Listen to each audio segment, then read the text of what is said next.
दोस्तों, इन्फोसिस लिमिटेड की बात करें तो इंडिया के बाजार में तो स्टॉक में हमने हल्की सी तेजी कल देखी है, लेकिन यूएस के बाजार में 50% का बड़ा धमाका देखने को मिला। स्टॉक को इतना तेजी से बढ़ते हुए देखकर यूएस की यहाँ पे एक्सचेंज को भी फैसला करना पड़ा, उसकी ट्रेडिंग को रोकना पड़ा। तो क्या हुआ ऐसा कि स्टॉक इतना रॉकेट की गति से दौड़ा, और इसके पीछे की वजह को तो समझेंगे और इसका असर क्या इंडिया के बाजार में भी पड़ेगा उसको भी जानेंगे इस वीडियो के माध्यम से। साथ में इन्फोसिस ने अपने एलिजिबल एम्प्लॉयज को ईएसओपी स्कीम के तहत बोनस शेयर जारी करने का ऐलान कर दिया। तो पूरी अपडेट क्या उसको भी जानेंगे। और दूसरी तरफ अगर हम विप्रो लिमिटेड की बात करें तो यहाँ पर भी अपने एलिजिबल एम्प्लॉयज को बोनस शेयर जारी करने का फैसला किया गया ईएसओपी स्कीम के तहत। विप्रो लिमिटेड भी बहुत मजबूत कंपनी है। यहाँ पे विप्रो के एडीआर में भी अच्छी खासी तेजी देखने को मिली, करीब 5% की। क्या आईटी शेयरों के दिन पलट चुके हैं? जो आईटी शेयर पिछले एक साल में दबाव में थे, क्या फिर से बेहतर करेंगे? जानेंगे इस वीडियो के माध्यम से। लेकिन फ्रेंड्स, उससे पहले अगर आप पहली बार हमारे चैनल पे आए तो चैनल को सब्सक्राइब कर दीजिए, एक बेल आइकॉन दबा दीजिए ताकि जब भी नया वीडियो बने पहला नोटिफिकेशन आपको मिले। वीडियो पसंद आए तो लाइक से जरूर कीजिए। चलो फ्रेंड्स, वीडियो स्टार्ट करते हैं। मैं हूं आपका दोस्त एस बी दवे और हमारे अपने चैनल ऑनलाइन कमाई में आपका बहुत बहुत स्वागत। सबसे पहले इन्फोसिस के कारोबार की बात हो, 1638 पर क्लोजिंग थी, जहाँ पे 0.69% की तेजी देखने को मिली। तो यहाँ पे आप देखें इसका जो 52 वीक का जो लो रेंज अगर आप देखें तो 1307 का है, जबकि हाई रेंज 1982 के आसपास है। फिलहाल स्टॉक अपने 52 वीक के लो रेंज और हाई रेंज के बीच में आपको ट्रेड करता हुआ दिखाई देगा। इस समय मार्केट कैप 6.79 लाख करोड़ का है और इसका पी रेशियो 24.18 का है, जबकि 2.75% का डिविडेंड देती है कंपनी यील्ड में। तो काफी अच्छा इसका प्रदर्शन रहा है। तो देखिए, फ्राइडे के दिन अमेरिकन डिपॉजिटरी रिसीट यानी एडीआर के अंदर जबरदस्त तेजी देखने को मिली। कंपनी के एडीआर में 38% की जबरदस्त तेजी बनी। विप्रो के एडीआर में भी यहाँ पे देखें तो 6.6% की तेजी देखने को मिली। तो ये देख सकते हो कि विप्रो के एडीआर ने एक अहम उपलब्धि हासिल कर दी है और ये 23.28 रुपीज का जो आप देखें डॉलर का 52 वीक का नया इसने हाई बना दिया। तो ये देख सकते हो कि बहुत ही बेहतर तरीके से दौड़ लगाई और किसी ने सोचा नहीं था, एक तरह से हाहाकार मच गया यूएस के बाजार में इतनी बड़ी तेजी देख के। यानी इसका 52 वीक का फ्रेश हाई बना। वैसे इतनी बड़ी तेजी के बावजूद अभी भी जो पिछले एक साल के हिसाब से 16.06% के आसपास की इसमें गिरावट है। जो पहले अनुमान में मानी जा रही थी है कि कंपनी का जो मार्केट कैप है वो 75.91 अरब डॉलर के आसपास है। मार्केट एक्सपर्ट का कहना है कि हालिया तेजी इन्फोसिस के शेयर में रिकवरी या पॉजिटिव ट्रेंड की ओर इशारा करती है, जो पिछले 12 महीनों में देखी गई कमजोरी के उलट है। तो ये देख सकते हो कि न्यूयॉर्क स्टॉक एक्सचेंज में 19 दिसंबर को जो हुआ, पूरी दुनिया उससे हैरान हो गई। निवेशकों के लिए एक झटका था कि ये इस तरह से कैसे माहौल बन गया। तो ये देख सकते हो कि इन्फोसिस के अंदर 38% का जबरदस्त उछाल देखने को मिला और शेयर की प्राइस $27 के पार चली गई। और ये इतनी असामान्य हुआ, उतना तेजी से हुआ कि एक्शन को स्थिति संभालने के लिए कुछ समय के लिए इसकी ट्रेडिंग को रोकना पड़ा। सबसे ज्यादा चौंकाने वाली जगह, जिस दिन अमेरिकी बाजार में अफरा-तफरी मची उसी दिन भारत के बाजार में शेयर की प्राइस में मामूली वृद्धि देखने को मिली। तो ये इन्फोसिस के एडीआर में आई तेजी के पीछे सबसे बड़ा जो वजह बताया कि आईटी सेक्टर के सेंटीमेंट में इस समय देखो असर देखने को मिला है। अमेरिकी आईटी कंपनियों के एक्सचेंजर के जो पहले तिमाही के नतीजे उम्मीद से बेहतर रहे।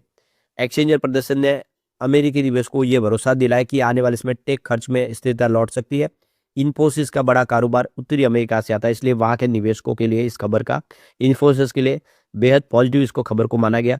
और इस पॉजिटिव खबर के दम पे 17 दिसंबर से ही एडीआर में तेजी का सिलसिला शुरू हो चुका था, जो 19 दिसंबर को एक नई हाई पे पहुंच गया, चरम पे पहुंच गया। तो यहाँ पे इन्फोसिस के शेयर में जो तूफानी तेजी मची एडीआर में, तो उसके पीछे वजह की जो शेयरों की कमी हो गई। बाजार में शेयर उतने अवेलेबल नहीं थे, खरीदार ज्यादा थे। एक बड़ी बैंक ने बाजार में उधार दिए गए उन शेयरों को वापस बुला लिया जो शॉर्ट सेलर को उन्होंने दिए थे। जब बैंक ने अचानक शेयर वापस मांगे तो उस ट्रेडर्स के बीच में अफरा तफरी मच गई। उन्होंने आनंद पौने भाव में शेयर खरीदने शुरू किए। शेयरों के गिरने के ऊपर उन्होंने दाव लगाया था, लेकिन पूरा मामला उलट गया और अपनी शॉर्ट पोजीशन को बचाने और नुकसान को कम करने के लिए ट्रेडर्स ने ऊंचे दामों से शेयर खरीदने शुरू कर दिए, जिसकी वजह से लगातार आप देखिए बाजार में जो सप्लाई थी वो कम हो गई और इसे आप देखिए बाजार की भाषा में शॉर्ट क्वीज कहा जाता है। तो शॉर्ट क्वीज की वजह से शेयरों की प्राइस रॉकेट की गति से दौड़ पड़े। तो भले ही न्यूयॉर्क स्टॉक एक्सचेंज के अंदर इन्फोसिस के शेयर आसमान छू रहे हो, लेकिन यहाँ पे इंडिया के बाजार में अगर आप देखें तो शेयरों में कोई खास तेजी नहीं बनी, 0.57% के आसपास की तेजी के साथ 1638 पर क्लोजिंग दी है। तो ये आईटी शेयरों में एक संकेत तो आ गया कि अब ग्लोबल स्तर पर आईटी कंपनियां फिर से बेहतर करें, उनका नजरिया सुधर रहा है, निवेशकों के अंदर भरोसा लौट रहा है, यानी आईटी कंपनियां अब फिर से बेहतर करेगी। साल 2025 में आईटी शेयरों ने कुछ खास प्रदर्शन नहीं किया, गिरावट का सिलसिला जारी रहा, लेकिन अब एक पॉजिटिव माहौल बनेगा और यहाँ से फिर शेयर काफी अच्छा कर सकते। अब यहाँ पे जो जबरदस्त अफरा-तफरी जो एडीआर में मची इन्फोसिस के, उसको लेकर कंपनी का क्लेरिफिकेशन भी आ चुका है। कंपनी का कहना है कि 19 दिसंबर को जो बाजार में जबरदस्त प्राइस में जंप देखने को मिला, वॉल्यूम बढ़ा, उसके पीछे कंपनी की तरफ से कोई भी फैसला नहीं है। ये प्योरली बाजार के हिसाब से हुआ है। उनकी तरफ से कोई भी ऐसा अनाउंसमेंट नहीं हुआ है, कुछ ऐसा फैसला नहीं हुआ जिसका वो रेगुलेटरी के तहत यहाँ पे उसका ऐलान करना पड़े। तो हमने ऐसा अपनी तरफ से कुछ भी नहीं किया है। कोई भी इवेंट की यहाँ पे जानकारी नहीं है। ये कंपनी ने क्लेरिफाइड करना है, उनकी तरफ से ये तेजी नहीं बनी है। अब एक जो बड़ी गुड न्यूज़ इन्फोसिस के एम्प्लॉइज़ के लिए है। एम्प्लॉइज़ को यहाँ पे जो एम्प्लॉइज़ ग्रांट स्कीम के तहत शेयर जारी किए गए हैं बोनस के रूप में। तो कंपनी की तरफ से कहा गया है कि यहाँ पे 43,490 इक्विटी शेयर जारी किए गए, जिसकी फेस वैल्यू ₹5 की है। तो ये देख सकते हो 19 दिसंबर को बोर्ड ऑफ डायरेक्टर की तरफ से ये फैसला हुआ है और 17 दिसंबर को, जिसमें आप देखें तो 17,672 यूनिट यहाँ पे जारी किए गए हैं इंसेंटिव जो स्कीम के तहत 2015 की, और 25,800 इक्विटी शेयर जारी किए गए इन्फोसिस स्टॉक ऑनरशिप प्रोग्राम 2019 के तहत। तो इस तरह से ये बोनस शेयर जारी किए गए अपने एम्प्लॉयज को इन्फोसिस की तरफ से। तो जो एम्प्लॉय जिन्होंने अपने गोल अचीव कर लिए हैं, उनको ये शेयर जारी किए जा रहे हैं। अब कंपनी के फाइनेंशियल सेहत को देखो, पिछले एक साल में बिजनेस बढ़ा है। देखिए सितंबर 2024 में इनका रेवेन्यू 41,698 करोड़ के आसपास था, जो सितंबर 2025 में 45,472 करोड़ तक पहुंचा। पिछले एक साल में रेवेन्यू बढ़ा है। बात प्रॉफिट की करें तो देख सकते हो कि यहाँ पे सितंबर 2024 में 6,516 करोड़ के आसपास था प्रॉफिट, जो सितंबर 2025 में 7,375 करोड़ तक पहुंचा, यानी प्रॉफिट भी पिछले एक साल में बढ़ा है। तो रेवेन्यू प्रॉफिट लगातार बढ़ रहा है, चाहे प्रॉब्लम हो इस समय आईटी सेक्टर को, लेकिन उसके बाद भी कंपनी का प्रदर्शन बेहतर हो रहा है। ऐसे में उम्मीद है कि आने वर्ष में इन्फोसिस शानदार कर सकता है।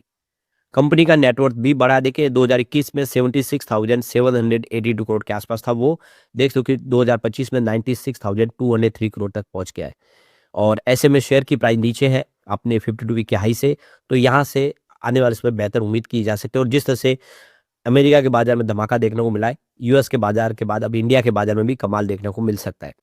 अब विप्रो लिमिटेड की बात करें तो 264 पर क्लोजिंग थी, जहाँ पे 0.12% की तेजी देखने को मिली। अब यहाँ पे इसकी परफॉर्मेंस देखें तो 52 वीक का जो लो है वो 228 का है, जबकि हाई 324 का है। फिलहाल स्टॉक अपने 52 वीक के लो और हाई रेंज के बीच में ही है। यहाँ से उम्मीद बेहतर की जा सके। मार्केट कैप 2.77 लाख करोड़ का है कंपनी का, पी रेशियो उसका 20.54 का है, जबकि 3.60% का डिविडेंड पे आउट करती है कंपनी। काफी अच्छा डिविडेंड भी देती है और अब ऐसे माहौल पॉजिटिव बनने लगा, यहाँ से शेयर भी अच्छा करे।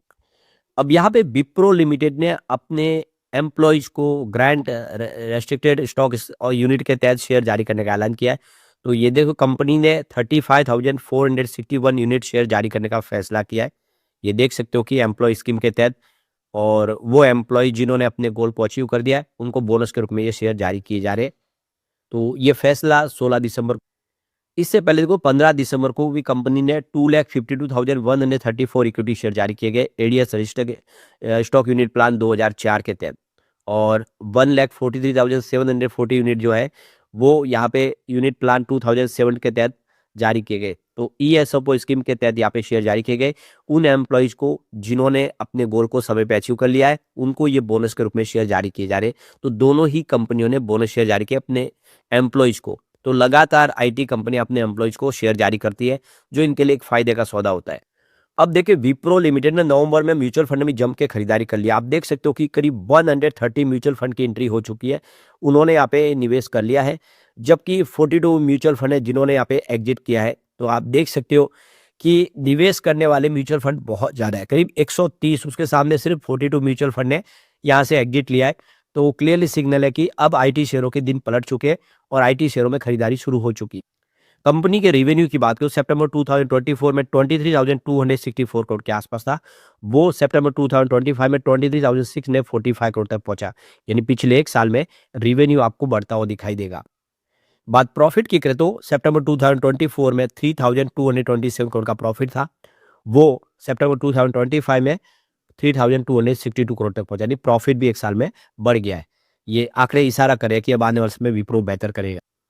लेकिन फ्रेंड्स, कोई भी इन्वेस्टमेंट करने से पहले अपने फाइनेंशियल एडवाइजर से एडवाइस ले ले या अपना खुद का रिसर्च करें, क्योंकि मैंने वीडियो आपके एजुकेशनल पर्पज के लिए ही बनाया। वीडियो पसंद आए तो लाइक से जरूर कीजिए और चैनल को सब्सक्राइब कर दीजिए। Thank you friends.